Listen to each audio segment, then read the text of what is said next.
کچھ دنوں سے جس طرح عدالتوں سے سزائیں آ رہی ہیں، یہ میں سمجھتا ہوں پورے ملک کے لیے ایک لمحہ فکریہ ہے۔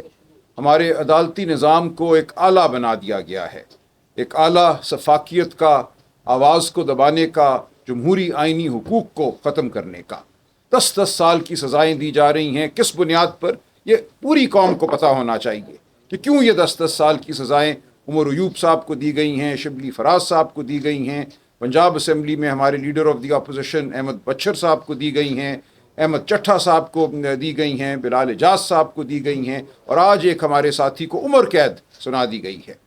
تو مقصد ان سزاؤں کا صرف یہ ہے کہ پاکستان کی عوام دہشت زدہ ہو جائے، پاکستان کی عوام یہ سمجھے کہ آگے کوئی راستہ نہیں ہے، اور یہ بھول ہے ان لوگوں کی جو پاکستان کی عوام کو دہشت زدہ کرنا چاہتے ہیں۔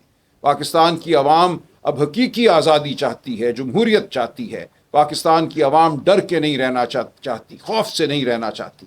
تو میں عرض کر رہا تھا کہ جو سزائیں ہوئی ہیں ہمارے دوستوں کو، عمر ایوب صاحب کو، شبلی فراز صاحب کو، دیگر جو ہمارے پنجاب اسمبلی کے ممبران ہیں، دیکھیں آپ کو پتہ ہونا چاہیے کہ یہ سزا کیوں ہوئی ہے۔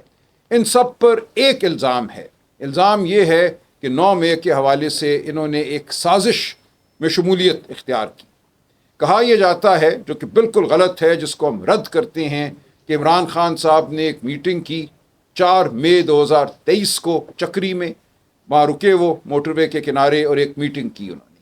پھر کہا جاتا ہے کہ ایک میٹنگ انہوں نے کی لاہور زمان پارک میں اپنی رہائش گاہ پہ 7 مئی کو، اور ان 2 میٹنگز میں کہا جاتا ہے کہ ایک سازش تیار کی گئی 9 مئی کے حوالے سے، اور جو لوگ ان میٹنگز میں شامل تھے ان تمام کو اب یہ سزائیں مل رہی ہیں، جن کے بارے میں یہ کہا جاتا ہے کہ وہ شامل تھے۔ ایسا حقیقت میں کچھ نہیں ہے، لیکن ان 2 میٹنگز کی شہادت کیا ہے ان عدالتوں کے سامنے؟ صرف 2 پولیس کے ملازمین۔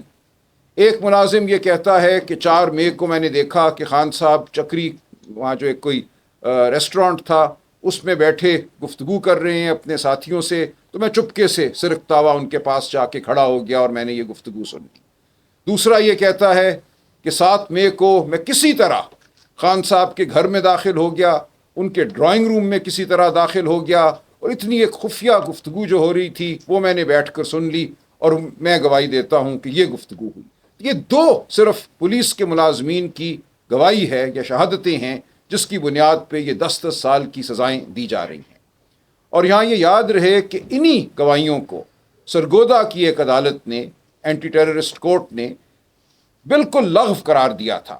اس عدالت نے یہ کہا کہ یہ ایسی گواہی ہے جس کو کوئی ذی شعور مان نہیں سکتا، یہ مذاق خیز گواہی ہے۔ یہ کہنا کہ دیکھے بغیر میں عمران خان کے ڈرائنگ روم میں داخل ہو گیا، پتہ نہیں صوفے کے پیچھے چھپ گیا یا میز کے نیچے لیٹ گیا، کیسے میں نے یہ بات سن لی، اس کے علاوہ کچھ بھی نہیں ہے اس تمام مقدمے میں جو سازش کا مقدمہ بنایا گیا ہے۔ تو ایک عدالت نے اس کو رد کیا۔ اس عدالتی فیصلے کے بعد سرکار کی اپیل ہائی کورٹ میں پڑی ہوئی ہے، اور یہ ہوتے ہوئے اس جج صاحب کے ساتھ جو ہوا وہ ایک علیحدہ کہانی ہے۔ گولیاں چلی ان کے گھر پر، مقدمے اور ججوں کے پاس چلے گئے۔ ان جج صاحبان نے اسی گواہی، اسی شہادت کی بنیاد پر اب یہ فیصلے دینا شروع کیے ہیں جو آپ کے سامنے آ رہے ہیں، وہ فیصلہ سرگودا سے آئے یا وہ فیصلہ فیصل آباد سے آئے۔ یہ ہے کل حقیقت ان مقدموں کی، یہ ہے کل گواہی، کل شہادت، جس کی بنیاد پہ قوم کے منتخب نمائندوں کو 10 سال کی سزا دی جا رہی ہے، ان 2 ملازمین کی گواہی پر، شہادت پر۔ تو یہ پوری قوم کو پتہ ہونا چاہیے کہ کیا مذاق ہو رہا ہے اس وقت اس قوم کے ساتھ، اس قوم کی جمہوریت کے ساتھ۔ تو ہماری یہ پوری قوم سے یہ گزارش ہے، یہ التجا ہے کہ حقیقت کو سمجھے، اس حقیقت کے خلاف آواز بلند کرے۔ ہم محکوم نہیں ہیں، ہم ضرور اپیلیں کریں گے، عدالتوں میں جائیں گے، لیکن 26ویں آئینی ترمیم کے بعد جو عدالتوں کی صورتحال ہے وہ بھی آپ کے سامنے ہے۔